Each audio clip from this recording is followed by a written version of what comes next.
बिस्मिल्लाहिर्रहमानिर्रहीम, अस्सलाम वालेकुम। मैं हूं सैबी कासमी। आप देख रहे हैं फेसबुक और यूट्यूब। पहले हम खबरें बता दूं आपको, नेशनल सिक्योरिटी का बड़ा अहम इजलास है जिसमें आज ईरान पाकिस्तान के मामले के अलावा जो सबसे बड़ा अहम मामला इलेक्शन और उसकी तफसील क्या है वो मैं आपके सामने रखता हूँ।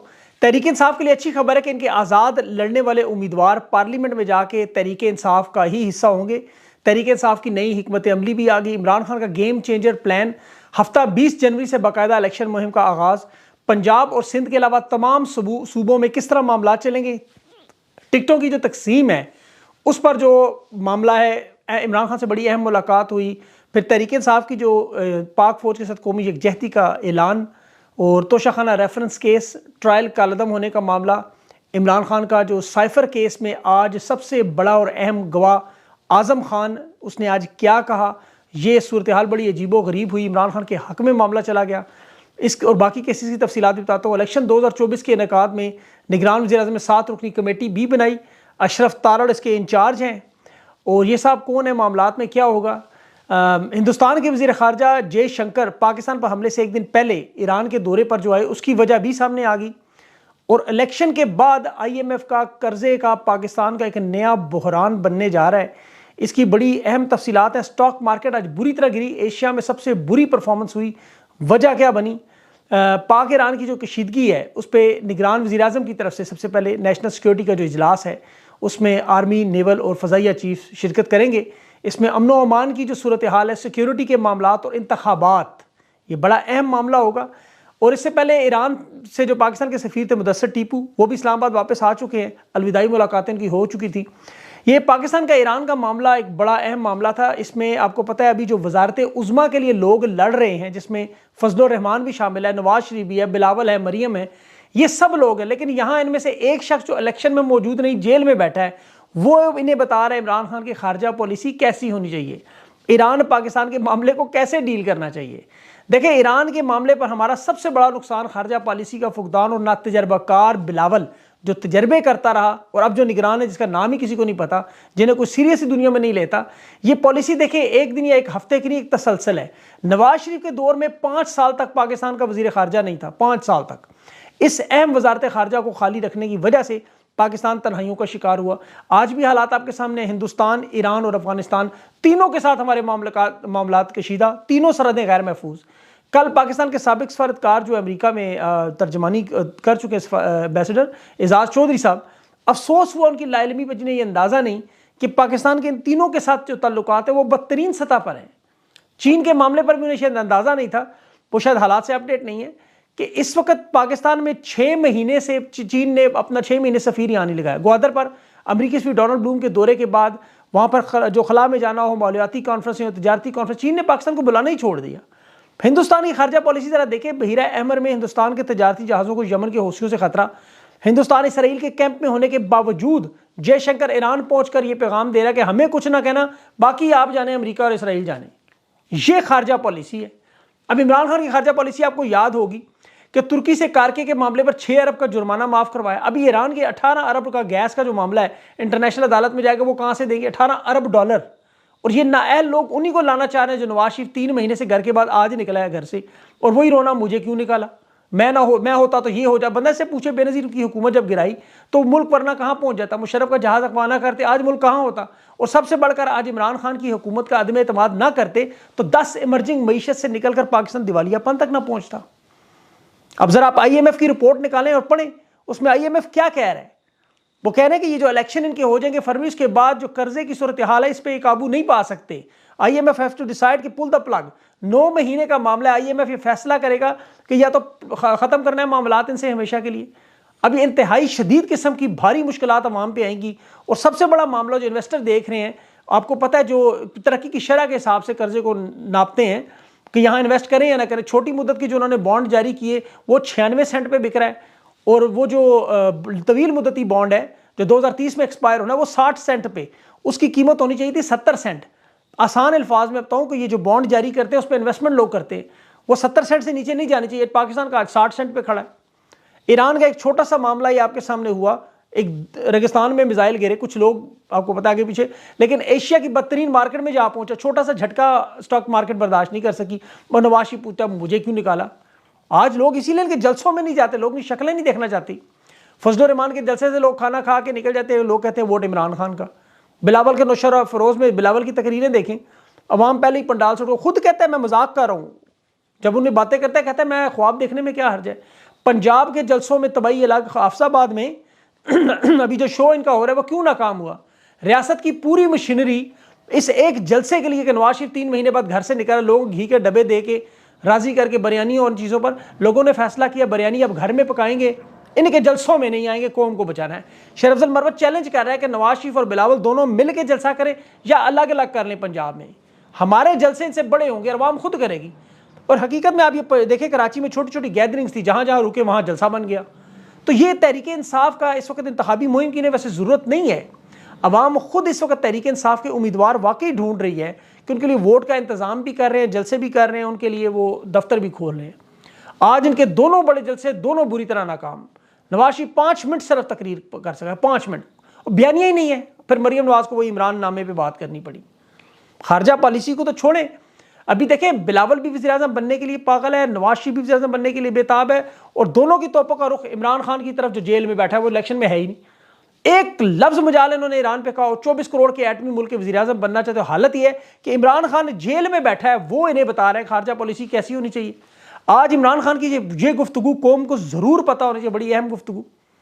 इलेक्शन की स्ट्रैटेजी भी इसमें इमरान खान ने बताई, हालात भी बताए, और ईरान के मामले में वाज़ेह तौर पर रिएक्शन दिया कि देखें लोग हमें जो लड़ाना चाहते हैं वो बड़े खुश हैं।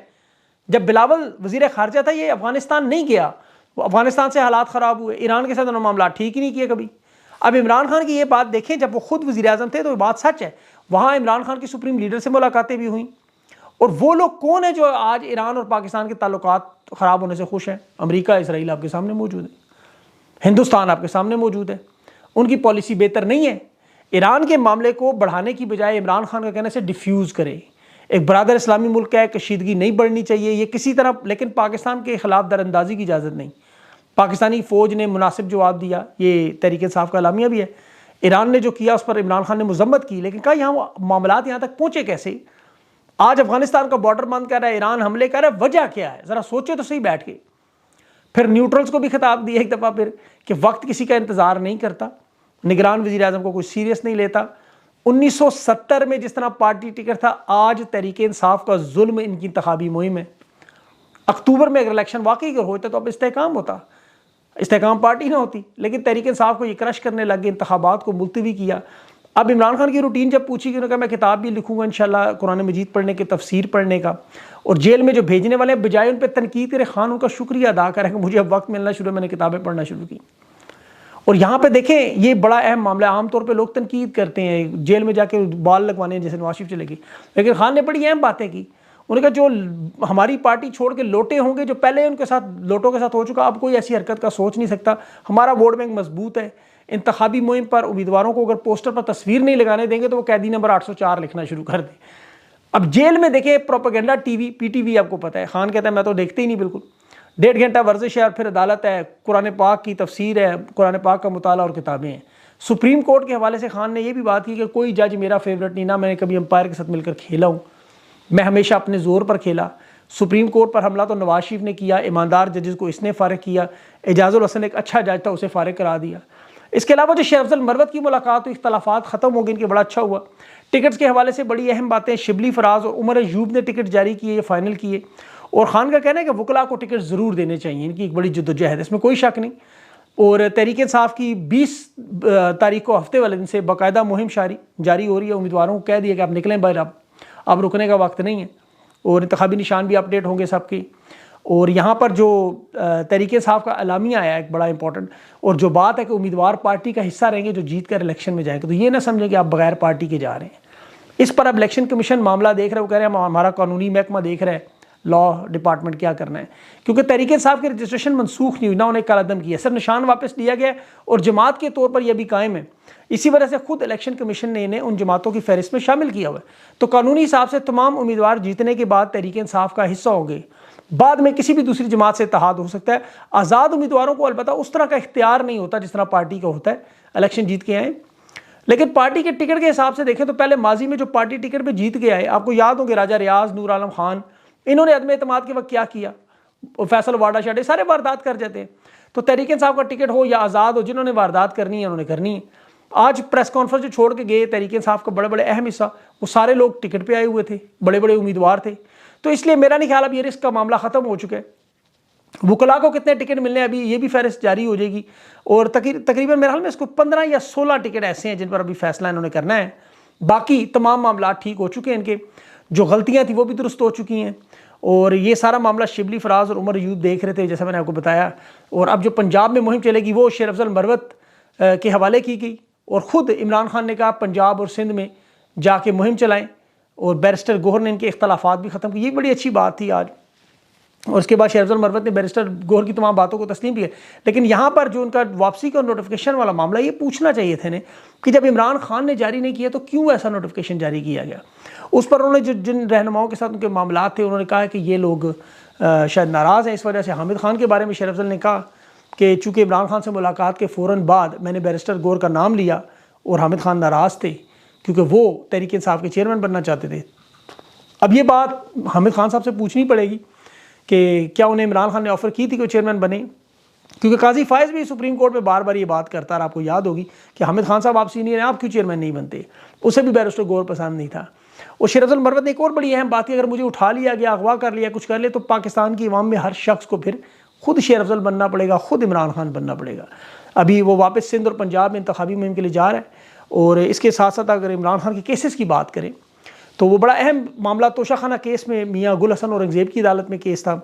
उसमें बड़े अहम रिमार्क्स थे। तोशाखाना के जो तोहाइफ वो रियासत के पास रहते हैं, तो चोरी की चाबी जो है वो काबीना के सेक्रेटरी उसका रखवाला है, लेकिन काबीना के सेक्रेटरी ने दरवाज़ा खुला क्यों छोड़ा। अब इस केस में वो खुद है नहीं। अब यहाँ काबीना के सेक्रेटरी को पूछना चाहिए बुला के कि नवाज शरीफ, आसिफ जरदारी और यूसुफ जरा गिलानी तोशाखाना की गाड़ियाँ कैसे ले निकल गए जो कानून में मौजूद ही नहीं। और यहाँ तोशाखाना के गवाह को जब बुलाया गया, बड़ी इंटरेस्टिंग सिचुएशन, खान खुद रोस्टम पर आकर उससे कहता है मैं इस गवाह को देखना चाहता हूँ भाई कौन शख्स है जिसे $20 मिलियन के तोहफे की कीमत लगाने का अंदाज़ा था, काम सा क्लर्क। खान ने से कहा नैब वालों से ही पूछना चाहता हूँ मुझे तोहफा तो दिखाएं, $20 मिलियन का कौन सा तोहफा है। तो ना तोहफा, ना गवाह, ना सब कुछ 2 नंबर, जैसे इनकी सारी वारदातें। अब इसमें अलकादर और इस पर जो जेल ट्रायल के नोटिफिकेशन है, ये कालदम की दोनों दरख्वास्तें काबिल समात हो चुकी हैं। इस्लामाबाद हाई कोर्ट ने 22 जनवरी को इसका जवाब तलब कर लिया है। बुशरा बीबी की अदम मौजूदगी में भी आपको पता है इस पर फर्दर जुर्मायद नहीं की। ये सारा मामला सिर्फ इसलिए कि इलेक्शन लटकाते जाए इलेक्शन तक। अब देखिए इलेक्शन बाद केसेस खुद ही उड़ जाएंगे। खान के बेटों से बात करने की दरख्वास्त भी मंजूर उन्होंने कर ली। और साइफर में आज देखिए 5 गवाहान आए और बयानात कलम बंद हुए। 22 जनवरी तक इसे भी मुलतवी किया गया। इसमें बड़ा इंटरेस्टिंग, जब आज़म खान आए तो इमरान खान ने कहा कि इसका बयान कलम बंद करवाने से पहले कुरान पाक पर हाथ रखवाएं। फिर लाया गया, आज़म खान ने कुरान पाक मतलब उसको चूमा, हाथ लगाया, उसके ऊपर हाथ रख के अलग दिया। और उसने कहा कि यहाँ पे जो साइफ़र के मामले से, उसने कहा कि साइफ़र की कॉपी मेरे पास आई थी, मैंने वज़ीर आज़म को दी, इमरान खान को उस वक्त। खान ने कहा ये चूँकि पाकिस्तान का इंटरनल प्रॉब्लम है, इंटरनल मामलात में मुदाखलत है, तो मिलिट्री सेक्रेटरी, ADC उन सबको देखने को कहा। फिर इमरान खान ने कहा था कि हम इस मामले में एतमाद अवाम पर के पास लेके जाएंगे, अवाम की अदालत में। फिर वजारत ख़ारजा की फॉर्मल मीटिंग, फिर उसके बाद नेशनल सिक्योरिटी की मीटिंग हुई, वफाकी काबीना की मीटिंग हुई, और उसमें ये तमाम मामला उसी तरह हुए। फिर उसी लिए नेशनल सिक्योरिटी की मीटिंग के बाद अमरीकी सफ़ीर को डिमार्श किया गया था, आपको याद होगा। और जब आज़म खान का कहना था मैं 4 छोड़ गया, कॉपी मेरे पास नहीं थी, मैंने बता दिया था सबको कि साइफ़र की कॉपी किसके। और याद रखें उस वक्त इमरान खान नहीं थे, क्योंकि आज़म खान ने चार्ज इमरान खान के जाने से पहले नहीं, जाने के बाद छोड़ा था। तो ये सारी बातें इमरान खान के हक़ में जाती हैं, सारी बातें दुरुस्त जाती हैं। अब अदलिया मुखालिफ लोग जो भी नफरत अंगेज़ मवाद फैला रहे हैं, उस पर GIT बनी, उसमें नवाज शरीफ, ख्वाजा आसिफ, राना सनाउल्लाह, मरियम नवाज, इनके तमाम बयान GIT तक ज़रूर पहुँचाएँ। इन तमाम ज़िम्मेदार लोगों को करार वाक़ई सज़ा मिलनी चाहिए। जिस तरह जजेस मज़ाहिर नकवी, जाजुल हसन, जस्टिस आयशा, उमर बंदियाल, उनके ख़ानदान मुहिम चलाएगी। और ये सारी चीज़ें जो है ज़रूर अभी इंशाल्लाह मेरे साथ गेस्ट जो आने लगे, और अगले जो वीलॉग में तफसील से इंटरव्यू में बात करेंगे, कुछ जो चीज़ें रह गई उसे कवर करेंगे। अपना ख्याल रखें, मुझे इजाज़त, अल्लाह हाफ़िज़।